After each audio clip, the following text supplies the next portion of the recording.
이혼을 하게 되었는데 총 재산이 A라는 집안은 10억, B라는 집안은 딱 30억이 남아있어요. 그랬을 때 재산 분할이 똑같은 비율로 예를 들어서 50%가 나오느냐 하면은 전혀 아니죠.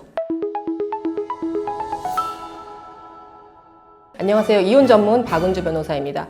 오늘은요, 이혼 소송에 관련된 오해 베스트 3에 대해서 알아볼게요. 첫 번째는 재산 분할 관련해서 굉장히 많이 오해를 하고 계신 분들이 많은데요. 재산 분할은 혼인기간 몇 년 차 이상부터 되는 거 아닌가요? 혹은 혼인기간 10년이면은 재산 분할 무조건 50% 받는 거 아니에요? 그런 오해들을 아직도 많이 하시는 것 같아요. 일단 기본적으로 재산 분할 자체를 못 받는다라고 생각하시는 분들은 경제활동을 보통 하지 않는 일방, 즉 뭐 전업주부들이 많겠죠. 그러면은 이 기여도를 따질 때 우리가 보통 혼인기간 2년 이상이면은 재산 분할 전업이라도 나온다고 얘기를 많이 하거든요. 그러면은 1년 10개월은 안 나오고 뭐 6개월은 안 나오나요? 6개월이 지속이 됐던 6년이 지속이 됐던 간에 이 최초에 결혼을 하면서 투입한 자금이 얼마인지가 또 중요한 부분이 있어요. 혼인기간이 짧을 때에는 남자가 뭐든 다 살림살이 마련해 놓고 왔는지 아니면은 본인이 몇 천을 들여서 살림을 거기서 채워 넣고 왔는지에 따라 달라질 것 같아요.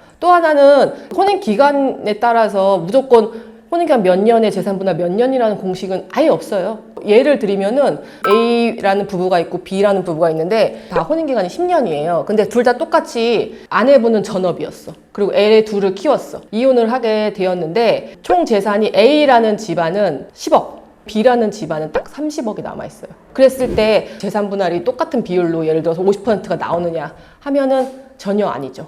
혼인기간이 비슷하다고 하더라도 그 이혼 당시에 남아있는 부부의 총 재산의 규모가 얼마인지가 굉장히 중요해요. 뭐 10억 내외야. 그러면은 보통 10년 차면은 30-40% 정도 나오거든요. 50% 나오기는 조금 힘들어요. 50%는 15년 이상 이렇게 됐을 때예요.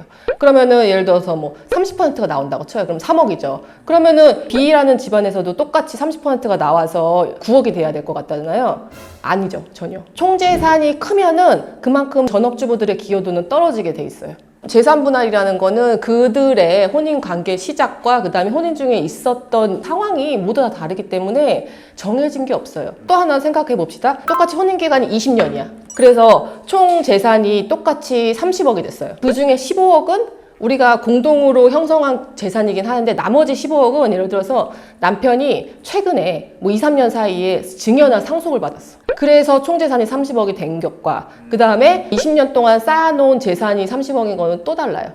똑같이 혼인기간 20년이라고 해도 재산분할 그때는 똑같이 50% 나오지 않아요. A라는 집안은 50% 나올 가능성이 큰데요. B 집안은 50% 절대 안 나와요. 개개인 상황 다르고 조건 다르니 정확한 상담을 통해서 예측하시는 게 제일 정확하다. 근데 되게 웃긴 게요, 여러분. 변호사님, 내가 변호사를 5군데 알아봤는데 말이 다 달라요, 막 이래. 어디는 50%고, 어디는 40%고, 어디는 30%라고 이렇게 얘기를 하는데, 그래서 자기도 막 헷갈린다라고 하는데, 저의 입장에서는 저는 굉장히 보수적으로 말씀드려요. 최악의 경우와 그다음 최상의 경우를 말씀을 드리고 소송으로 가도 유리한 것이 아니면 중간에서 협의를 해보시거나 이렇게 하시라. 가성비를 항상 따져야 된다. 저는 양심적으로 말씀을 드리거든요. 그다음에 오해하시는 부분 두 번째. 양육자를 법원에서 정할 때 경제력이 더 높은 사람이 양육자에 유리할 것이다 라는 오해.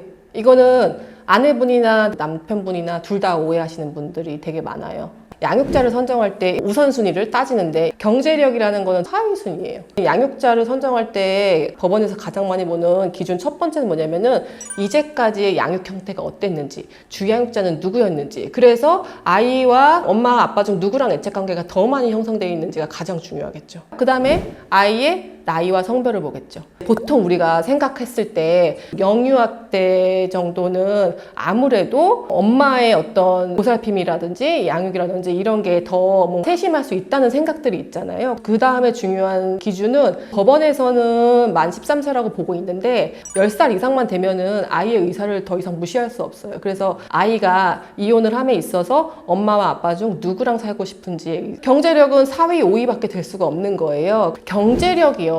중요한 사정이 되는 경우가 종종 있기는 해요. 예를 들어서 이런 거죠. 남편이 소득이 되게 많아. 근데 재산 분할로 나눌 게 없어. 그냥 뭐 예를 들어서 재산 분할로 나눌 게 보통 집인데 월세 1,000만 원짜리 살았던 거야. 그 다음에 소비가 되게 컸어. 그래가지고 버는 족족 다 써버려가지고 축적해놓은 재산은 없어. 여전히 일방은 돈을 많이 벌고 있고 많이 벌 거야. 근데 이혼을 하고서 상대방은 재산 분할 받을 거 없죠, 그러면? 근데 어디 살 데도 없어. 친정도 없어.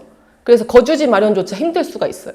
이런 경우엔 좀 약간 특별한 케이스로 경제력 부분이 반영될 수가 있겠죠. 아이의 정서와 복리에 해할 수도 있는 거잖아요. 그런 부분은 특이하게 고려될 수 있으나 내가 이혼 이후에 친정이나 아니면 형제자매 집에서 살 수 있거나 아니면은 내가 재산 분할을 받아서 적당한 거주지를 마련할 수 있거나 이렇게 했을 때는 적어도 경제력 부분에서는 그것 때문에 불리하진 않을 것이다. 이혼 소송과 관련된 세 번째 오해는요. 이혼 소송을 진행을 하면서 가출했을 때 이 가출한 사람한테 유리할까 불리할까의 문제는 항상 제가 선뜻 말씀드리기가 참 힘들어요. 사실 오해라기보다는 기준이 어떤 사건에서는 원고가 집을 나가서 이혼 소송을 제기를 했어요. 근데 이혼이 기각되는 판결을 봤을 때는 부부 간에는 서로 동거의 의무가 있고 협조의 의무가 있어. 그래서 어떠한 갈등이 생겼을 때 서로 갈등을 해결해야 할 의무가 있음에도 불구하고 너는 그런 노력을 하지 않고 그냥 회피해버렸구나. 네가 일찍 배우자다.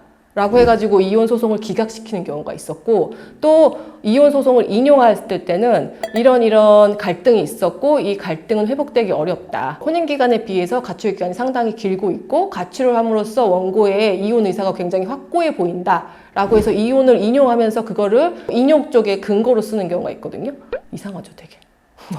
판사는 가출 자체를 그게 절대적인 기준이 아니라 그 외에 다른 사정들 혼기간에 있었던 부부간의 갈등의 양상이 어떻고 회복하려는 의지와 원고와 피고 간의 태도를 보고서 이들이 혼인관계가 여전히 유지될 수 있는지 아니면 완벽하게 파탄돼서 회복의 가능성이 없는지를 다른 조건들로 다 판단을 한 다음에 그 다음에 결론을 내려놓고 이 가출 여부를 껴넣는 것 같아요. 느낌상 보면은. 그래서 가출 여부가 유리하다 불리하다 이런 거는 변호사 상담을 받으시면서 내가 이런 사정으로 인해서 조금 나오고 싶은데 어떤가요? 라고 했을 때 괜찮습니다. 아니요, 불리할 수 있습니다. 의견을 받고서 진행을 하시는 게 좋아요. 물론 위협적인 상황이 있을 수 있죠. 가정폭력이 이미 일어난 사건에서는 두말할 수 없이 그냥 나오시면 되는 거예요.